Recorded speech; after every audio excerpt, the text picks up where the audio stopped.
Abahlali kwincili yokuqala eDongo uTlesiba bengomkhosi beye kwivenkile ethile emva kwesiganeko apho umama othile ethenge i-instant porridge ngoMvulo ngomhla wesi-8 kule nyanga kaJuni kulo uMiyo ka-2026. Emva kokuyivula wafumanisa ukuba ngaphakathi kukho izinto ezikrokrelwa ukuba ziipilisi. Obethethela abahlali uthethe wenjenje. Izolo ke sibiziwe izolo apha kule shop njengoba niyibona uba le shop uba iyatrenda.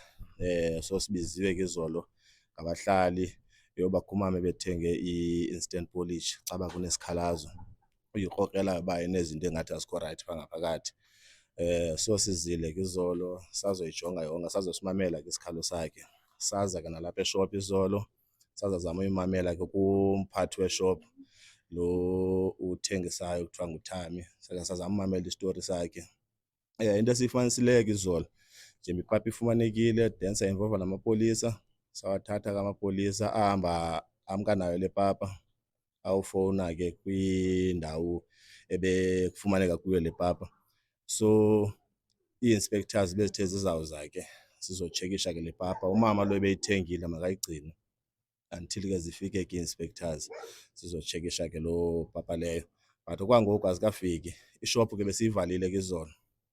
Safumana ke izikhalazo ke afternoon izolo ezoba i-community ke ngoku ayisafili safe for uyothenga kwezinye iishophu ezisezantsi because ayikho enye ishop ethengisa into ezibhadlileyo kule area ngaphandle kwale. So yiyo le nto ibangela uba mayithi ivulwe ke izolo ishophu. Ndiyabona ke abahlali bayakhalaza ke abanye bebengafuni ivulwe but ke siyayiqonda because igcwele i-crime. Ngoku abantu xa bezawuhlanga ngobusuku bahambe bayothenga kwezinye iishophu ayizuba rayithi loo nto. Saphinda sixoxe into ze-crime because abantu bazawurojwa, bazawureyitshwa, zininzi izinto eziza kwenzeka xa inoba iyavalwa ke le shop njengakutsho ke kwabahlali balapha eZone 1. So sisame apho ngoku ngokwale shop. Isavulile okwangoku until kufike ii-inspectors zizotshekisha ke ipapa le lapha kumama. Obethenge le papa utata enzulwini ngale nyewe. Ndithenge i-instant ngoMvulo, idate ibiyi-8. NgoLwesibini ndayivula, ngoLwesibini uma ndiyivula ndiyikhuphela esikhaftineni ndafumaniseka ukuthi ineento ezirongo ngaphakathi kuyo. Ndabuya ndeza ebahlalini ndazocacisela ukuthi abahlali ndifumene i-instant bendiyithenga kwalapha eshop ku-my friend uba ngaba ineento ezirongo.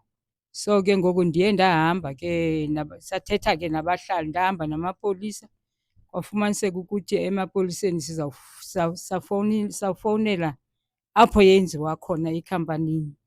So apho yenziwa khona bandiphendulile yonke into kodwa bazithathile iinkcukacha zam bathi bazawubuya bazoyitshekisha ukuthi kwenzeka ntoni na. So ndisalinde bona. Ingaba zinto ezinjani ezifumanekileyo? Into ezifumaneka kule instant imdaka, iphinde imdaka ineento engathi ziibhotile, ibhotile ezishayinayo, iphinde inento yepilisi phakathi. Ibingekatyiwa ngumntu? Hayi, andisabisanga sabatyisa abantwana, bengekabatyisi abantwana.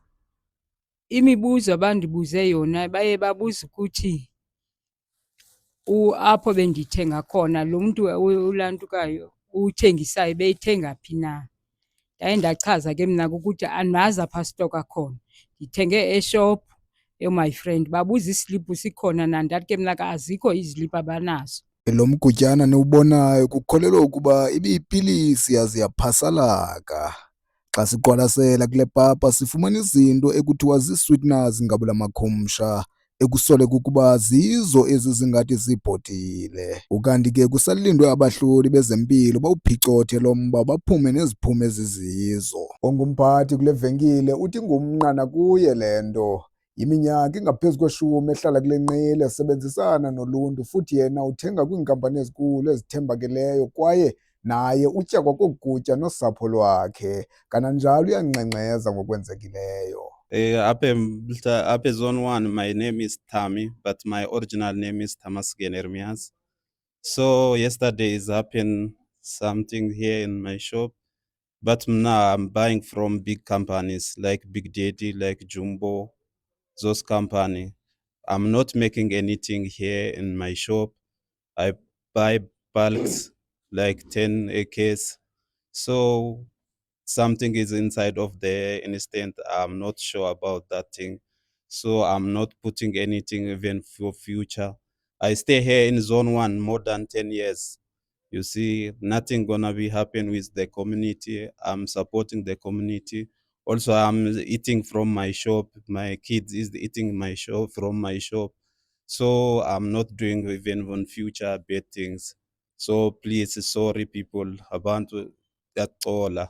But and the others is coming from where I'm not sure. Obethethela iforam yamapolisa yoluntu uthethe wenjenje. Nathi lento siyifumene isizathu sokuba ke sizame ukungenelela kungoba kukho le crisis yabantu abakhona abanezinto abazifumanayo.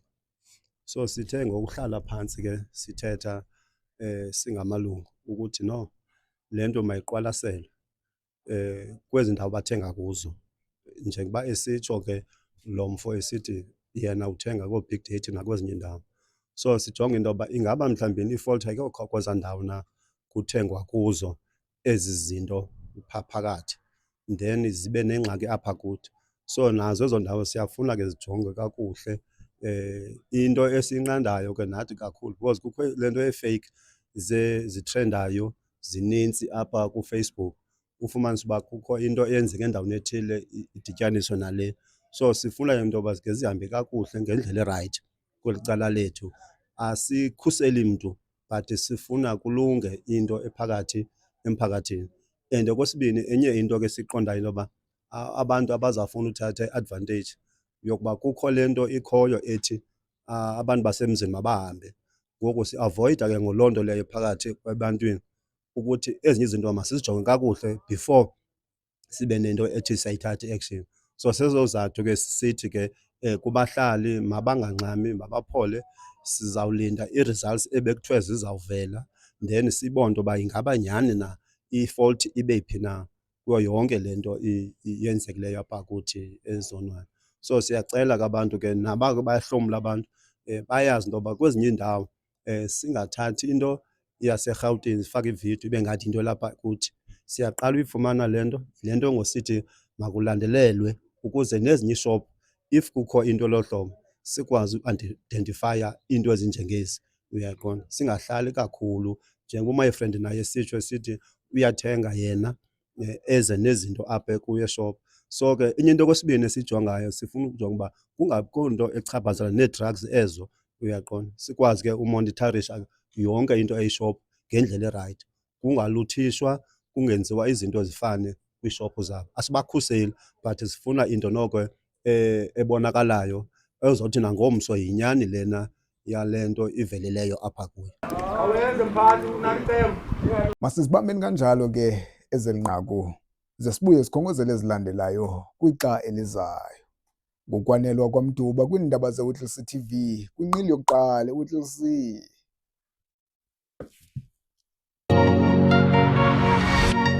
Whittlesea TV, the pride of Whittlesea.